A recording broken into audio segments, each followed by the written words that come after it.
Hello എല്ലാവർക്കും നല്ലൊരു ദിവസം നേർന്നുകൊണ്ട് നമ്മൾ ഇന്നത്തെ വീഡിയോ തുടങ്ങുകയാണ് കേട്ടോ. ഇന്നത്തെ വീഡിയോ ഒരു ഹെർബൽ സൂപ്പിൻ്റെ വീഡിയോ ആണ്. സിമ്പിളായിട്ട് വളരെ കുറച്ച് സാധനങ്ങൾ വെച്ചിട്ട് നമുക്ക് വീട്ടിൽ ആവശ്യത്തിന് വേണ്ടിയിട്ട് നമ്മൾ എങ്ങനെ ഒരു ഹെർബൽ സൂപ്പ് ഉണ്ടാക്കിയെടുക്കുക എന്നുള്ളതാണ്. അപ്പോൾ അതിനും വേണ്ടി നമ്മളെ പറമ്പിൽ തന്നെയുള്ള കുറച്ച് സാധനങ്ങൾ ഞാൻ എടുക്കുന്നുണ്ട്. ഒരു പിടുത്തത്തോളം തുളസി ഇല എടുക്കുന്നുണ്ട്. തുളസിയുടെ നല്ല ഇല ഉള്ള ഭാഗം നോക്കി നമ്മൾ എടുക്കേണ്ടതാണ്. പിന്നെ ഉള്ളത് പനിക്കൂർക്കലിൻ്റെ ഇലയാണ് കേട്ടോ. ഇത് പല പേരുകളിൽ നമ്മൾ ഓരോ നാടുകളിലും അറിയപ്പെടും. പനിക്കൂർക്കൻ്റെ ഇലയും അതുപോലെ തന്നെ ഒരു പിടുത്തമുണ്ട്. വലിയ ഇലയാണെങ്കിൽ കുറച്ചും കൂടി നല്ലതാണ് കേട്ടോ, കാരണം നമുക്ക് നല്ല നീര് കിട്ടും. അടുത്തത് മഞ്ഞളാണ്. മഞ്ഞൾ നമ്മൾ നാട്ടിൽ നിന്ന് കൊണ്ടുവന്നതാണ്. അപ്പോൾ ചീഞ്ഞു പോവാതിരിക്കാൻ വേണ്ടിയിട്ട് ഇങ്ങനെ മണ്ണിൽ കുഴിച്ചിട്ടേക്കുകയാണ്. അപ്പോൾ ആവശ്യത്തിന് നമുക്ക് ഫ്രഷായിട്ട് പറിച്ചെടുക്കുകയും ചെയ്യാം. എന്തായാലും ഒരു കഷ്ണത്തോളം മഞ്ഞളും എടുത്തിട്ടുണ്ട്. അപ്പോൾ ഇത് ഫ്ലിപ്കാർട്ടിൽ നിന്ന് മേടിച്ച ബേസാണ് കേട്ടോ. പിന്നെ അത് കൂടാതെ വേപ്പില, ക്യാരറ്റ് കൂടെ നമ്മൾ എക്സ്ട്രാ എടുത്തിട്ടുണ്ട്.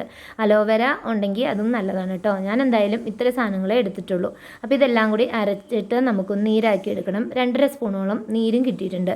ഒരു പഴയ പാത്രം എടുക്കുക. അതിൽ വേറൊരു പാത്രത്തിൽ വെള്ളം തിളപ്പിച്ചിട്ട് നമ്മുടെ സോപ്പ് ബേസ് ആവശ്യത്തിന്, ഞാനിവിടെ 500 ഗ്രാമിൻ്റെ സോപ്പ് ബേസാണ് എടുത്തേക്കുന്നത്.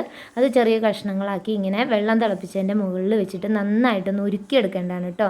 അതിൻ്റെ ആ കഷ്ണങ്ങളെല്ലാം തന്നെ നമുക്കതിൽ ഉരുക്കി കിട്ടണം. അപ്പോൾ നല്ലതായിട്ട് ഒന്ന് ഇളക്കി ഉരുക്കിയെടുക്കുക കേട്ടോ.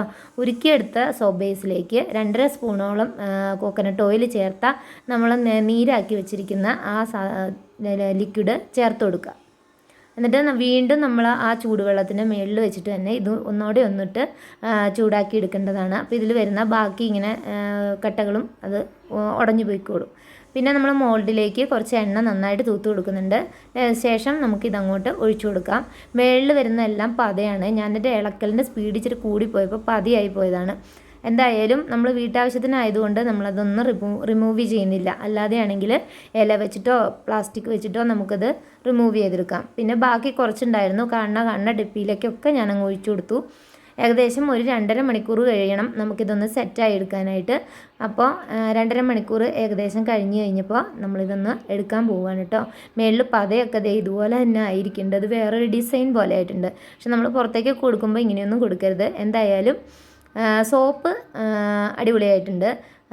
പനിക്കൂർക്കലിൻ്റെയും ഈ തുളസി മഞ്ഞൾ അതിൻ്റെ എല്ലാം കൂടെ കൂടിയിട്ടൊരു ആയുർവേദിക് മണമാണ് കേട്ടോ ഈ സോപ്പിനുള്ളത്.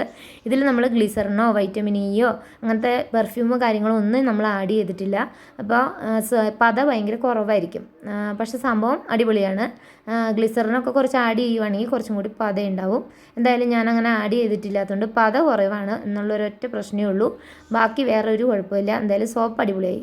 പക്ഷേ ഒരു പണി കിട്ടിയെന്ന് പറഞ്ഞാൽ ബാക്കി വന്ന സാധനങ്ങളൊക്കെ ഇങ്ങനെ അടുപ്പിലേക്ക് കോരി ഒഴിച്ച് സെറ്റായി. പക്ഷേ ഇനി ഇതിപ്പോൾ എങ്ങനെ എടുക്കുമെന്നറിയില്ല. എന്തായാലും ഞാൻ സ്ലൈഡും അതും ഇതൊക്കെ വെച്ചിട്ട് കഷ്ടപ്പെട്ട് ഇത് പൊട്ടിക്കാതെ എടുക്കുകയും ചെയ്യണമല്ലോ. അങ്ങനെ ഞാൻ എടുത്തിട്ടുണ്ട്. സൈഡൊക്കെ കുറച്ചൊക്കെ ഒന്ന് പൊട്ടിപ്പോയെന്നേ ഉള്ളൂ. എന്നായാലും സംഭവം ഓക്കെ ആയി.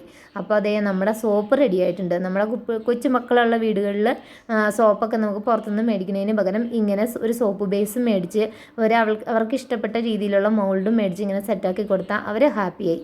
എന്തായാലും ഇതുപോലെ ഒന്ന് ട്രൈ ചെയ്ത് നോക്കാം. ഞാൻ എന്തായാലും ട്രൈ ചെയ്തു. എനിക്ക് നല്ല റിസൾട്ടും കിട്ടിയിട്ടുണ്ട്.